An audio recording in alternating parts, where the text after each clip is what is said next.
Hello Virgo, Sun, Moon and Rising, and welcome to my channel Attila Tarot.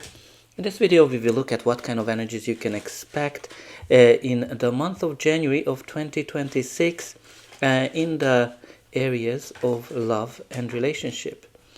As usual, this is a general reading, so please take whatever resonates and leave the rest behind. I hope you're gonna have a great start to the year. I want to wish everyone a very, very happy new year.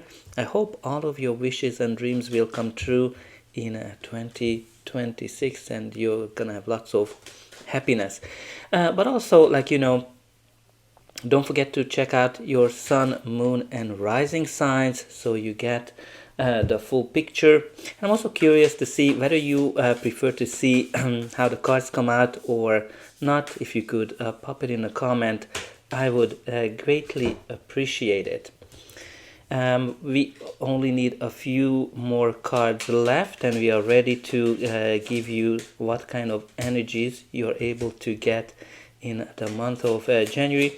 And also like, share, subscribe of course, and let me know in a comment where are you watching from. It's always lovely to see where people are tuning in from, so that's also amazing for me to know. But let's jump into your reading with your oracle card. Alright, so what we have here for you is the crowning, initiation, threshold, birth, rebirth, a seat at the table. So this is kind of like this energy when you are on your top of your game. You might be starting something new. Maybe you are kind of overstepping a threshold. You're kind of making a daring move as well. But whatever this is a birth for you, a rebirth. Something new is definitely coming to you when this card is showing up. Right, with this initiation. But with that crowning, this is something that is beautiful for you to kind of see. All right, let's see what do we have here for you from the tarot. Well, in the center of your reading, you do have the Eight of Swords. All right, the Eight of Swords is all about overthinking something, overanalyzing something, and what this card is kind of telling you, you need to kind of clear those thoughts, because when you have the Eight of Swords, you're kind of feeling trapped, you're feeling that you don't have a way out of a situation, and you might actually see it worse than what it is, but all it is in your thoughts. So very important for you to kind of try to meditate and try to work on your thoughts so you can see things clearly, because you're obviously not seeing clearly with that Eight of Swords energy. The first card in your reading is the Chariot, which is a beautiful energy of success and victory and overcoming difficulties and focusing on the future, leaving the difficulties, leaving the past behind and charging forward. This is a very fast moving card, and also this can indicate travel or moving as well. So maybe that's you're overthinking a travel trip, a travel plan, or a moving plan. But nonetheless, this is a great card of success and moving forward, charging forward. The next card in your reading is the Seven of Pentacles. So Seven of Pentacles is a card of analyzing. When you kind of put a lot of effort into something and you're kind of wondering, okay, is this the right path for me? Or do I need to kind of go on a brand new path, right?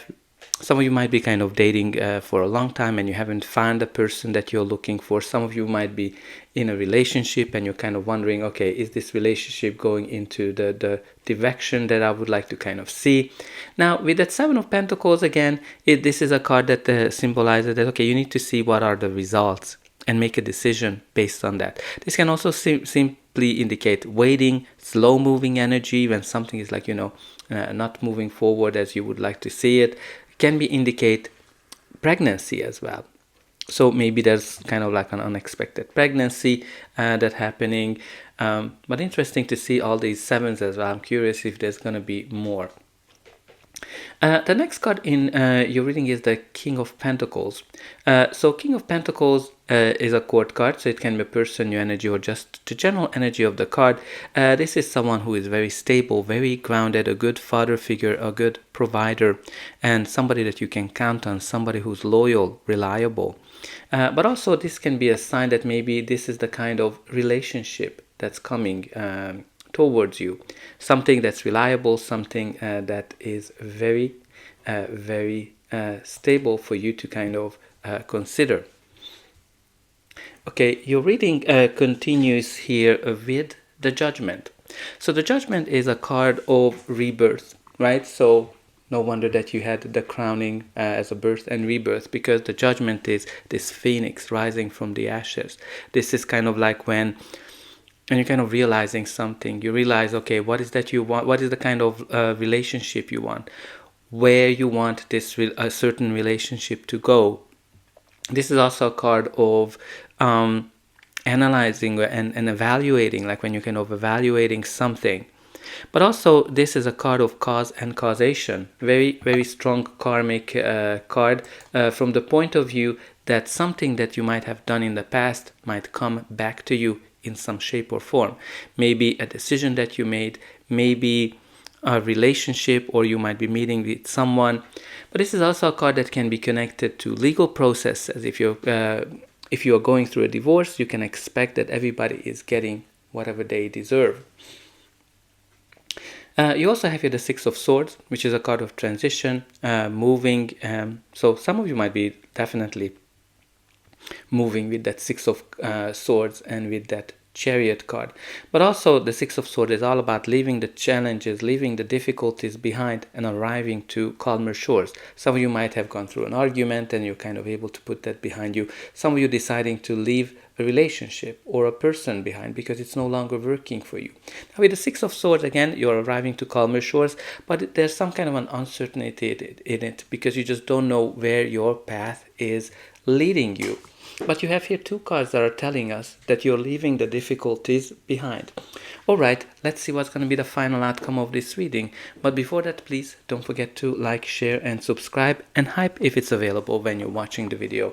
With that, you're letting me know that the reading was helping you, and you're also helping me to grow the channel, to make sure that the message gets out to those who need it the most. For you, it is only costing a couple of buttons to push, so I hope that you'll push those like, subscribe and hype buttons. And of course, don't forget about the comment section.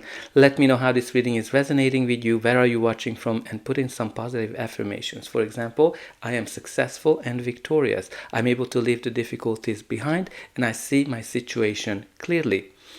Okay, the next card in your reading is the Three of Cups, which indicates joy, happiness, celebration of some sort. This can be a birthday party, any party really, engagement, wedding as well, baptism, birth of a child if you're kind of pregnant. Nonetheless, this is a very joyful occasion here for you. The next card in your reading is the Justice, which is a card of equal give and take, balance and harmony. So when this card comes up, it's very important for you to kind of be just and fair. This can be a relationship that's really balanced as well, but also some of you might be trying to find balance in some shape or form as well. Now with the Justice, again, it can be a legal process. So if you're going through something like that, with the Justice and the Judgment, you can definitely expect a big decision made that I think is very just and fair. Now, interesting for me to see how we kind of have these two blindfolded people. Generally, it's an indication that you're not seeing something or you're not wanting to see something. So think about it, what it is. Because I think whether you want to see it or not, with the Judgment card, I think you're going to have to see it. You also have here the Temperance, which is a card of healing, recovery, and protection as well. So you're definitely protected, but also you have all the ingredients to create the happiness that you want. One thing that's very important for you, not to rush like the Chariot. Just be calm, cool, calm, collected, and just take one step after the other, and that's going to help you to achieve something really great. All right, bottom of the deck, we do have here for you the Two of Cups, which is a beautiful energy of two people coming together and making a promise to each other. So this is a very strong connection, a strong bond between two people. Can be a new relationship, soulmate connection, engagement, marriage, and of course reconciliation or making peace with someone, because you know you have here this rebirth card, right? So from that perspective, and something from the past is coming back, so there's definitely that theme for you to consider. Now you also have here the constancy card, which is also called the eye of God, practically when the other universe is watching you, and it's bringing you stability, right? This is a card of stability, which we kind of seen here with that King of Pentacles. This is a card that brings you positive changes as well. And from the Lenormand deck, we do have here for you number 22, which is the road. So there's some kind of a decision that you have to face here, because you know you're at the fork of a road when this card comes up. Maybe there's a decision that you don't want to see or you don't want to make, because you kind of have these you're blindfolded in these cards. But nonetheless, I think you're protected, and you have here something beautiful. You just open your eyes. So that's all I have for you. I hope that you enjoyed this reading, and I'll be able to welcome you again.